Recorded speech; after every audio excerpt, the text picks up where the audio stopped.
Alright, hi everyone, it's me back again with another video. Dancing with the Stars, season 27, week, what is it, 5? It was Disney week. I didn't care for Disney week this week.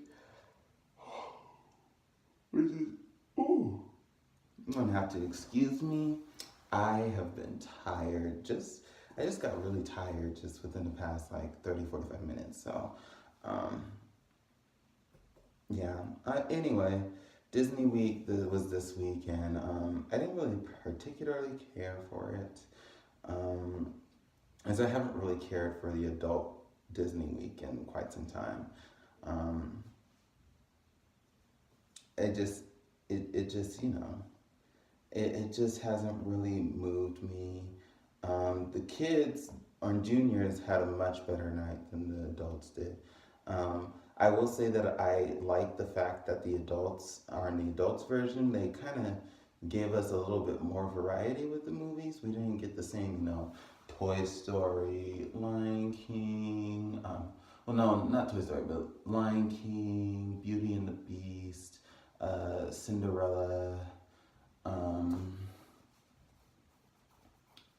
all of those with this added addition sometimes of what's it called, Toy Story or Mulan now, or all these other ones that kind of get sprinkled in, but it's never as much variety as you would want from a Disney night, because Disney has so many movies. There's so many things that you could do, from Pirates of the Caribbean, and even that's been kind of overdone a little bit. But Pirates of the Caribbean, Cars, is something, even though that didn't go over the best with David, mostly because it was a new movie that hadn't come out yet. Or Bolt, Meet the Robinsons, what else? The Hunchback of Notre Dame would be amazing. Even some of the songs that they don't use from those more popular movies that they tend to use all the time. The Princess and the Frog, Tangled, Brave, just so many different options, and they continue to go for like Wreck-It Ralph and Frozen. Thankfully, there was no Frozen this season. All that stuff, and I just wish that they would, do better. So, with that said, I'm going to go ahead and review. The first dance was Alexis and Alan, and they had sorry about that. They had a foxtrot, I believe. They had a foxtrot to Colors of the Wind from Pocahontas. I'm going to be perfectly honest here. Pocahontas is my favorite Disney movie of all time. I fell in love with it when I was a kid because I loved the colors. I loved the music. I loved Pocahontas, the person, the character, rather. I didn't really care for the love story with John Smith, and to be honest, I wanted her to be with Kocoum.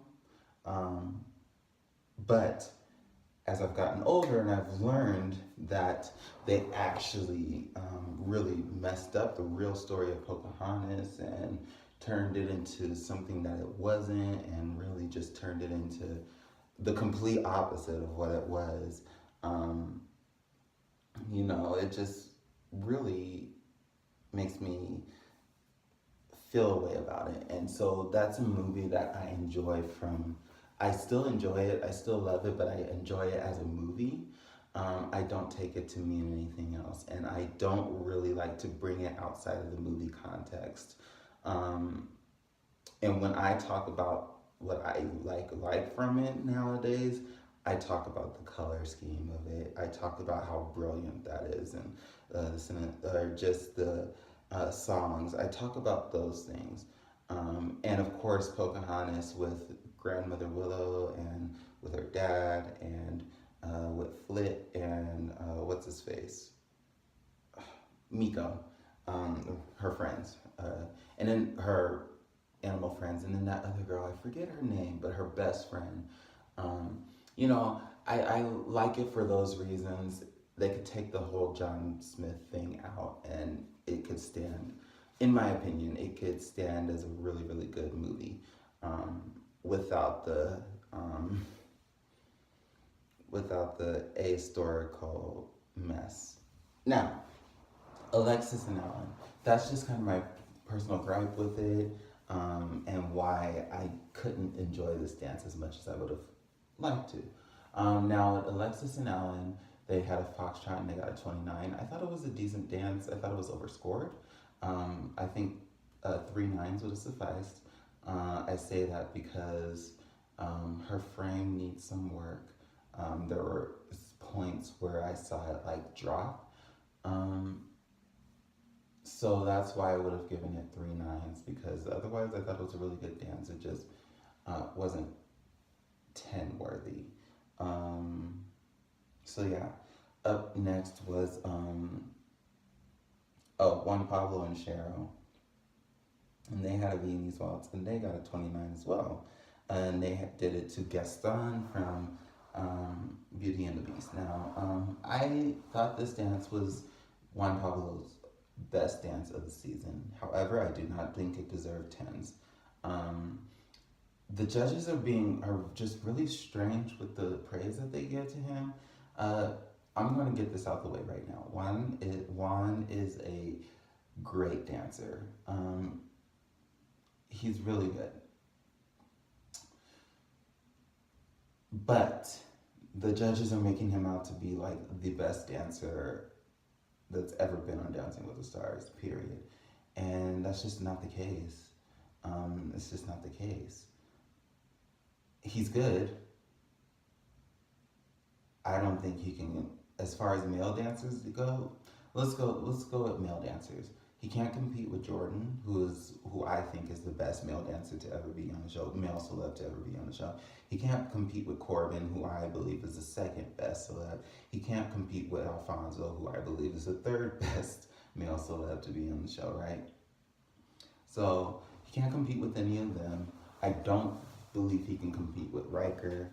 Um, I don't think he can compete with. I'm just going to go down the list um, of people who were dancers um, who competed on the show. Who else? Who else? Who else? Who else? Gosh, I'm drawing a blank here, but you see what I'm getting at. Now, if I could compare him to anyone, um, it would be.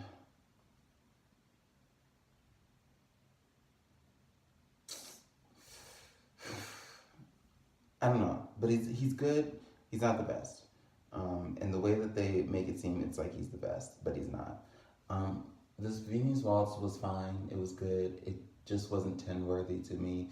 There's a part where he actually did mess up the choreography right towards the end, and I saw it. Um, but otherwise, it just wasn't a 10 worthy dance. Um, but I just don't get the hyperbole with him. Like, what is that about? I just want to know the hyperbole and why they're getting so wild, wound up, you know.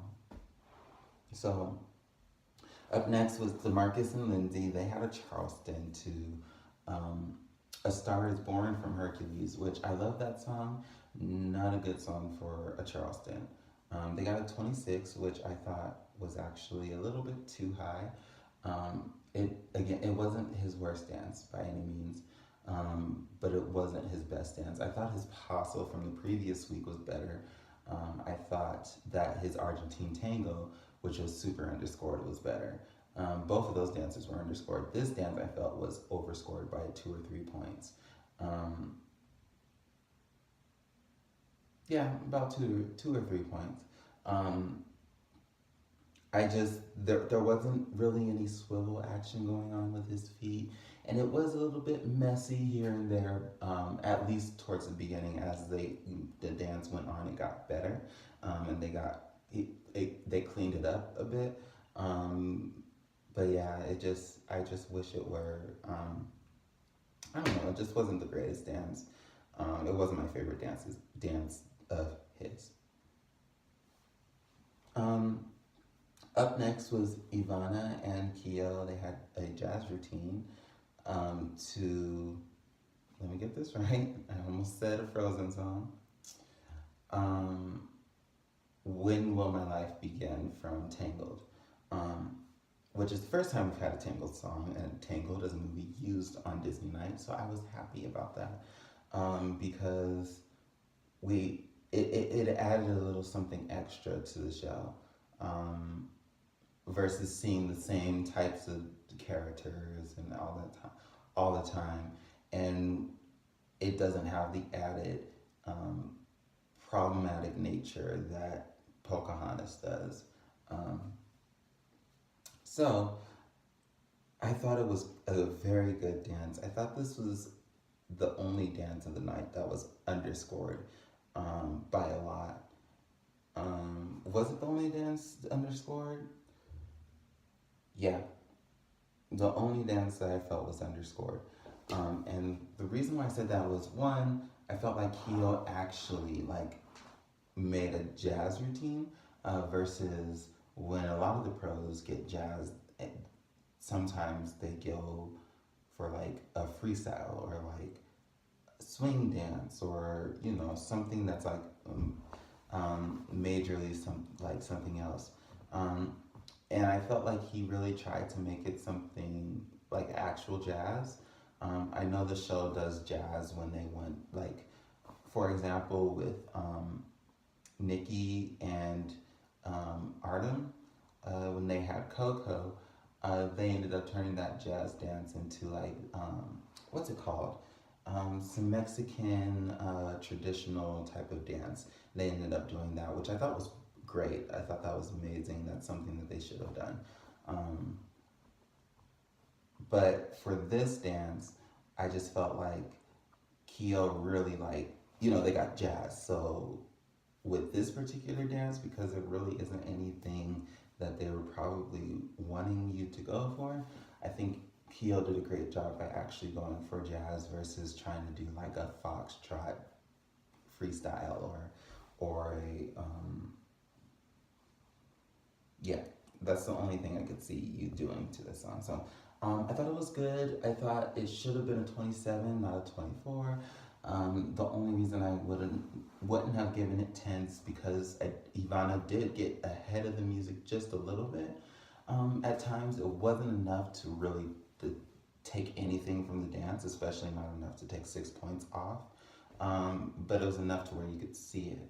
So but it wasn't bad if you understand, like it wasn't bad, she wasn't like super behind or super ahead, it was just like a quick moment, and she got right back and was like on it, and it didn't happen a lot, there was just a few times that it did.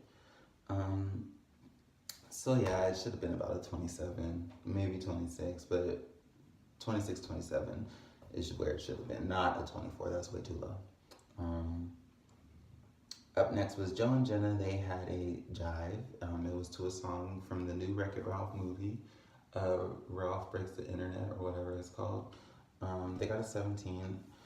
I guess this was his best dance to date, but that's not hard to do, considering all of his dances have been awful, and this dance wasn't good either. It was still bad. It just wasn't as bad as the other dances have been. He has no rhythm. His technique is not good.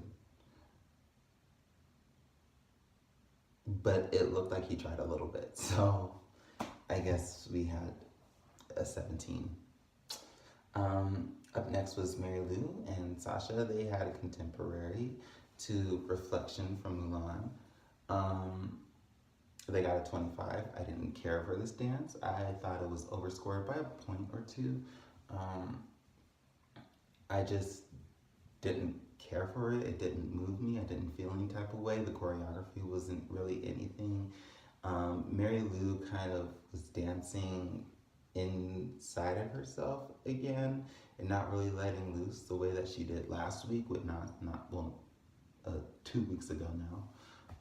the time this goes up, with Nastia for that Charleston, which I think was her best dance because it felt like she actually let loose and just had fun. Yeah, I just didn't care for it. It definitely wasn't better than Ivana's dance. So, um, up next was John and Emma. They had a quick step to I Want to Be Like You, which has been overused on this show. It needs to be retired. I am sick of hearing I Want to Be Like You used on Disney Night. I'm just so sick of it. I just want them to use something else. There are so many other songs that they could use from the Jungle Book. If they really want to go for the Jungle Book, you can also use other songs that aren't from the Jungle Book. You could go for other things. I'm just so sick of. They literally there are so many movies to choose from, and I guess it's a clearance thing and trying to get each movie um, past the clearance check or whatever so that they can use it. And I know that's difficult, but if you really if you plan this well ahead of time, like you send these movies like, hey Disney, and ABC is owned by Disney, so they could just send it to them and be like, hey, can we use like just send them a group of movies and be like, hey, can we use some of these movies for Disney Night, right? And then I mean, I'm probably oversimplifying things, but the way this show goes, I feel like they just don't um, do get these things checked well ahead of time, and that's why we keep getting stuff reused. Um, but just send it to them and ask them to say yes or no. Let's check. Yeah, you can do this. You can do this. You can do this. You can do this. You can do this. We'll check on that. We'll get back to you. You can do this. No, you can. Stuff like that. But it was John's best dance. Emma is amazing at what she does. Emma is super underrated because the dancers that she has are never, except for Rashad, but they're never like the best. So she's constantly underrated, criminally underrated, but she is a brilliant pro. She really is like right up there with Lindsay. As far as the pros go, it would be, for me, my top pros of the show right now who are on the show would go Lindsay first, Emma is a very, very, very close second. And then I would go Sharna and Whitney at a tie for third, although Whitney is starting to like edge Sharna out a little bit. I feel like Whitney has found her groove and all that stuff. I'll get to that later. But yeah, I thought he did a great job with this quick step. He did lose steam at the end. I thought a 24 was a perfect score for them.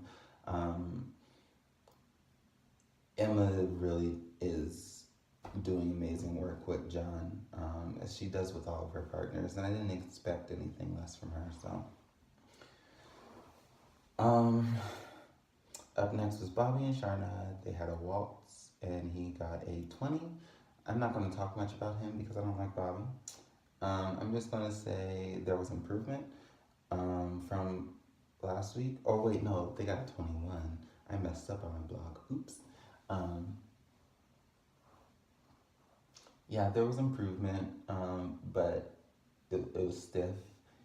The way he was holding his head. Oh, they danced to Part of Your World from The Little Mermaid. It was almost comical the way he had his body position. Just looked strange.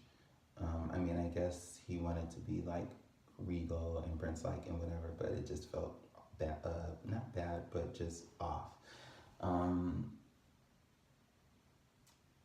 Definitely he deserved a 21. That's about it. Milo and Whitney close out the story with a quick step to the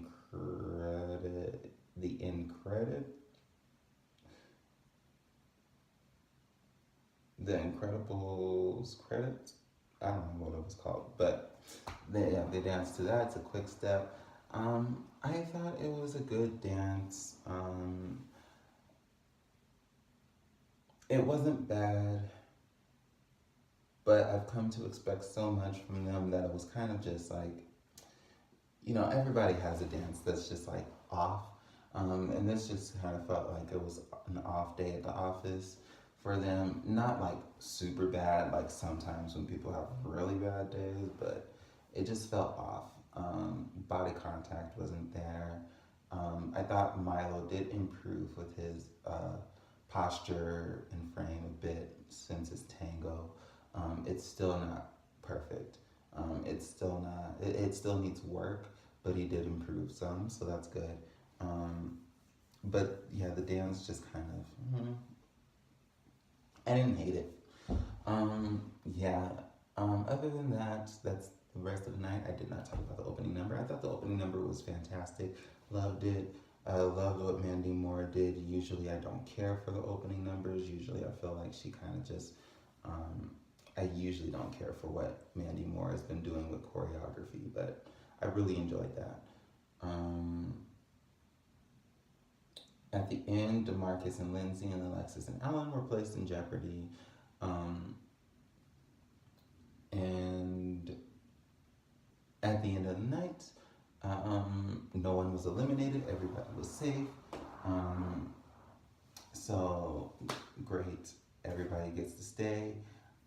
My opinion of what would have happened, um, a part of me felt like Alexis was probably the one at the bottom of the leaderboard, because I felt like her tango from the previous week definitely felt um, just um, just fell into the woodwork, and just uh, with everything that happened with Tinashe and all the stuff, I just felt like she kind of disappeared. So I do feel like she was in trouble last week. I feel like DeMarcus, I don't feel like he was bottom two. I do think that they probably feel like his votes might be dropping off more than they expected it to.